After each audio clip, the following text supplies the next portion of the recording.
कर्पूरगौरं करुणावतारं संसारसारम्। ओम शिवाय, जय माता दी। पुनः स्वागत है आप सभी का हमारे बहुत प्यारे से मिथुन राशि के जातक। एक बहुत बड़ा रिलीफ जो है वो मिला है 28 जुलाई को, क्योंकि मंगल और केतु की जो नेगेटिविटी जो फैली हुई थी, इनकी युति से जो अंगारक जो क्षमताएं हैं वह बहुत ज़्यादा जो बढ़ गई थी। पूरी दुनिया में जो उथल पुथल मची हुई थी, और कहीं ना कहीं ऐसे समझ लीजिए कि जैसे एक उदाहरण दिया जाता है कि मुझे यह समझ में नहीं आ रहा है कि गलती आखिरकार कहाँ रह जाती है। इतनी मेहनत करने के पश्चात भी उत्तम रिजल्ट क्यों नहीं मिल पाता है। तो क्या हमारे को जो है थोड़ा सा उल्टा चलना चाहिए। यहाँ तक जो है बात बढ़ गई थी, यानी कि हमने किया वगैरह कुछ भी नहीं है। हमारे यहाँ तो बिजली की सप्लाई भी नहीं है और बिल आ जाता है हमारा। तो उससे रिलीफ मिला है, क्योंकि फाइनली जो है ये कन्या राशि में पहुँचे हैं। अब यहाँ पर जैसे ही पहुँचे हैं तो वक्री शनि जो बैठे हुए हैं मीन राशि में, जो कि 28 नवंबर तक बैठे रहेंगे, उनकी सीधी दृष्टि में आ गए हैं। अब कन्या राशि में जो मंगल बाबा हैं ये 13 सितंबर तक बने रहेंगे, बैठे रहेंगे। ये सुख स्थान है आपका, जो गोचर में कुंडली जो बनाई जाती है केवल उसी में। अब 28 जुलाई से अगर हम गिनते हैं 13 सितंबर तक, तो पूरे 48 दिन हो जाते हैं।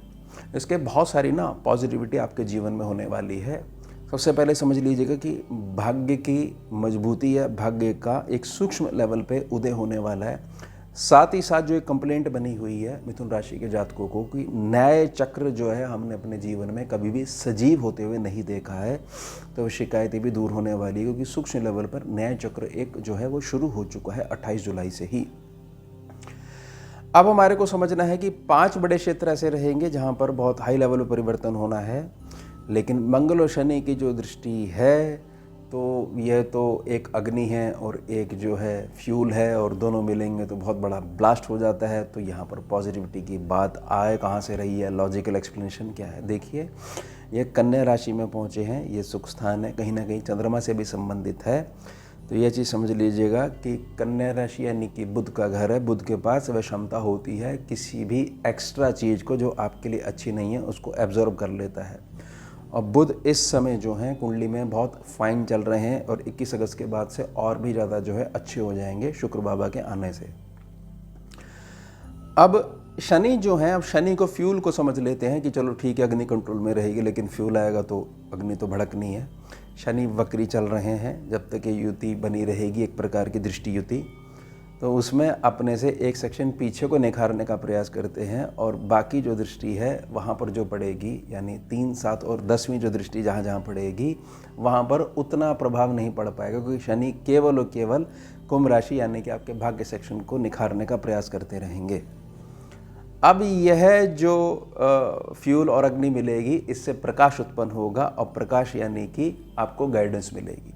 मंगल को एक ऐसा युवक मानिएगा कि जिसको मार्ग नहीं मिल पा रहा है, वो शनि एक बड़ा बुजुर्ग व्यक्ति मानेगा, जिसके पास एक्सपीरियंस है, अनुभव है जीवन का, वह आपको गाइड करेगा।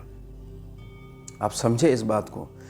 अब 5 क्षेत्र हम समझ लेते हैं, और एक छोटी सावधानी है वो मैं अंत में प्रार्थना करूंगा, उसको जरूर स्वीकार करिएगा। सबसे पहले चौथे सेक्शन के मंगल, चौथे सेक्शन के मंगल, और वो भी कन्या राशि के। कहीं ना कहीं ऐसा होता है कई बारी कि हमारे क्रोध पे काबू नहीं पा पाते हम, क्योंकि सम्मुख व्यक्ति हमारे को थोड़ा सा ऐसी हरकतें कर देता है जिससे ना चाहते हुए भी क्रोध आ जाता है। अब एक निजी प्रार्थना यह है कि अगर तो यह चीज़ समझ लीजिए कि आपके क्रोध आने से, क्रोध जो व्यर्थ में आ रहा है आपके पुण्यों को नष्ट करके जाता ही जाता है, ये बात सत्य है। अगर यह सब करने के बाद भी सामने वाले व्यक्ति के जीवन में रूपांतरण हो जाता है, आपको ऐसा लगता है, और ख़ासतौर से जो घर में स्थिति बन जाती है, तो बेशक क्रोध करिए। जीवन ऐसे किसी का नहीं बदलता है जब तक वह स्वयं जो है अपना बदलना नहीं चाहता है। जीवन क्रोध करने से जीवन नहीं बदलता, बल्कि कुछ बातें और बिगड़ जाती हैं, ख़ासतौर से घर के निजी माहौल में। सुखों के लिए, साधनों को बढ़ाने के लिए, भौतिकता को बढ़ाने के लिए, यह चीज़ समझ लीजिएगा कि आपकी 48 दिनों की यात्रा शुरू हो चुकी है। अगर इस यात्रा में बीज को समझ लेते हो तो यह चीज़ बहुत अच्छे समझ लीजिएगा कि फिर जो है आप स्वयं निर्धारित करोगे कि मुझे जाना कहाँ है। गाइडेंस जो है वो शनि प्रोवाइड कर देंगे। अब जहाँ पर ये जो 8 नंबर राशि है, छठा सेक्शन है, अब मंगल का जो भी प्रभाव होगा, जो इनके राशि हाउस हैं, राशि भाव है, उन पे भी पड़ेगा। अब छठे सेक्शन पे क्या प्रभाव पड़ने वाला है? छठे सेक्शन पे ये प्रभाव पड़ने वाला है कि यह सेक्शन थोड़ा सा दब कर चलेगा, क्योंकि मंगल अब उस प्रकार से घिरे हुए नहीं है केतु के माया जाल में, समझे? यानी कि जो भी जातक जो है बहुत ज़्यादा होशियारी कर रहा था आपको दबाने के लिए, और ख़ास तौर से जहाँ पर आपकी जॉब वाला सेक्शन है, जॉब वाले सेक्शन का मतलब है कि आपके नीचे भी व्यक्ति काम करते हैं या किसी कंपनी में आप काम करते हो, वो जो इनर पॉलिटिक्स का जो शिकार बन रहे थे वह नहीं होने वाला है। आपकी हर प्रकार से प्रोग्रेस होने का समय आ चुका है, इसलिए मैंने न्याय चक्र जो है वो शामिल करा है। उसके पश्चात जहाँ पर धनु राशि है वह आपका सप्तम भाव है। यह चीज़ समझ लीजिए कि अभी तक जहाँ पर भी निवेश को लेकर कुछ परेशानियाँ बनी हुई थी, वहाँ से उत्तम धन नहीं निकाल पा रहे थे। शनि और मंगल की दृष्टि जो पड़ रही है, 10वीं दृष्टि शनि की पड़ रही है और मंगल की चौथी दृष्टि पड़ रही है, इससे इस सेक्शन को मजबूती मिलेगी, क्योंकि यह सेक्शन पे जो धनु राशि है वो हर प्रकार की नेगेटिविटी को एब्जॉर्ब कर लेती है। धनु राशि की ये खासियत है जो कि आपके सप्तम भाव पे पड़ रही है, और सीधा प्रभाव पड़ेगा आपकी पूर्णता सोच पे, पूर्णता लगन पे, क्योंकि सम्मुख जो है वो मिथुन राशि है, यानी कि लगन भाव है।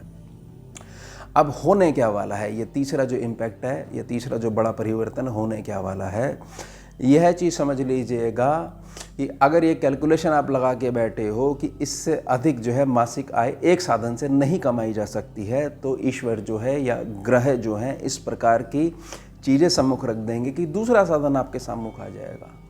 और दूसरा साधन जो आपके सम्मुख आ जाएगा वो कहीं ना कहीं आपके अंदर छिपी हुई जो व्यापारिक कुशलता है उसके माध्यम से ही अपने अस्तित्व को प्रकट कर पाएगा या पहचान पाएगा या बाहर निकाल के लेके आ पाएगा। उसके पश्चात जहाँ पर शनि बाबा बैठे हुए हैं, ये कर्म क्षेत्र है, मीन राशि में बैठे हुए हैं, लेकिन शनि बाबा जो हैं इस सेक्शन की गारंटी तो ले रहे हैं, क्योंकि शनि जहाँ बैठते हैं वहाँ का विस्तार भी करेंगे, गारंटी भी लेंगे, लेकिन 28 नवंबर तक केवल इनका यही है कि भाग्य के द्वारा किसी भी प्रकार की अड़चन मिथुन राशि के जातक को नहीं आ पाए, अगर उसकी लगन कुंडली भी ठीक बनी हुई है तो ही, क्योंकि ये गोचर की कुंडली है। साथ ही साथ समझिएगा कि मंगल की जो अष्टम दृष्टि पड़ रही है, अष्टम दृष्टि को आप बिल्कुल ऐसे लीजिएगा कि अष्टम दृष्टि कहीं ना कहीं यह संकेत करती है कि जहाँ पर पड़ रही है वहाँ पर भविष्य की कुछ ना कुछ धारा छिपी होकर बैठी हुई है। अब यहाँ पर मेष राशि है, यहाँ पर जो है 1 नंबर राशि है और पीछे वक्री शनि बैठे हुए मीन राशि में। तो अष्टम दृष्टि क्या है, यह चीज़ समझ लीजिए कि हर प्रकार से आने वाले भविष्य में हर प्रकार की चीज़ वह फलित होने वाली है जिसकी कल्पना आपने करी हुई है, और आपने समय के थपेड़े जो सहे हैं उस कारण से वह कल्पना आपने हंस के टाल दिया कि ये भी मैंने बताइए क्या गजब सोच लिया है, ठीक ढंग से जो है जीवन यापन हो जाए, यही बहुत है। यानी कि जातक ने इस प्रकार का जो है संघर्ष देखा हुआ है कि वो अब कल्पना करने से भी डरता है, भय जो है प्रकट हो जाता है। तो ये अष्टम दृष्टि जो है आपके छुपे हुए लाभों को जो है प्रकट करने वाली है। बहुत ज़्यादा इसको ना अच्छे तरीके से समझने का प्रयास करिएगा, और बिल्कुल भी ऐसा मत समझिएगा कि नहीं हमें बहुत अच्छे से पता है अग्नि और फ्यूल को मिला दोगे तो ब्लास्ट हो जाएगा, वो बात ठीक है, लेकिन अग्नि का लेवल भी देखा जाता है। ऐसा थोड़ी है कि अग्नि का क्षेत्र ही जो है बहुत ज़्यादा कम है और फ्यूल बिल्कुल जरा तो 2 बूंद तो बहुत बड़े लेवल पे ब्लास्ट हो जाएगा, वो नहीं हो सकता, क्योंकि यहाँ पर चीज़ें जो हैं उस प्रकार से सम्मुख टकराएंगी ही नहीं। हाँ, प्रकाश जरूर उत्पन्न होगा, और जो प्रकाश जो होगा वो जीवन में कर्म क्षेत्र की मजबूती के साथ भौतिकता वाले सेक्शन को बहुत ज़्यादा मजबूत करके जाएगा। यानी कि ये चीज़ समझ लीजिएगा कि एक नया युग, एक नया दौर जो है वो होने वाला है। अब जो थोड़ी सी सावधानी है उसको समझिएगा, बुध और मंगल को जब भी किसी भी प्रकार से मिला दोगे तो कहीं ना कहीं व्यक्ति की जो क्रोध वाली छिपी हुई चीज़ है वो कभी कभार जो है प्रकट हो जाती है। मेरी निजी प्रार्थना रहेगी, क्योंकि शनि की दृष्टि सीधे तौर पर मंगल पे पड़ रही है और शनि की जो कूटनीति है वह शनि सिखाने का प्रयास कर रहे हैं। निजी प्रार्थना रहेगी, कुछ नहीं रखा है सामने वाले को समझाने में, क्योंकि जो समझना ही नहीं चाहता उसका जीवन बदला ही नहीं जा सकता। हाँ, इंतज़ार ज़रूर करा जा सकता है, तो व्यर्थ में क्रोध करके चीज़ें बिगड़ती अवश्य हैं, संभलती काफ़ी कम है कहीं ना कहीं, क्योंकि जो भावना से नहीं जुड़ा हुआ उसका जीवन आप परिवर्तित नहीं कर सकते। हाँ, अगर आपको मन मुस्कुराहट के साथ नीतिवान होकर अपना कार्य निकलवाना नहीं आ रहा है, तो ये चीज़ समझ लीजिए कि व्यर्थ में हम संघर्ष को जो है निमंत्रण दे रहे हैं। बस यही निजी प्रार्थना है, इसको जरूर आप स्वीकार करिएगा। तो ये हो गया हमारा उत्तम विषय। मिलते हैं आपसे अगले भाग में नए विषय के साथ। जुड़िए और जोड़िए। ओम शिवा जय माता। भुजगेन्द्रहारम् कर्पूरगौरं करुणावतारं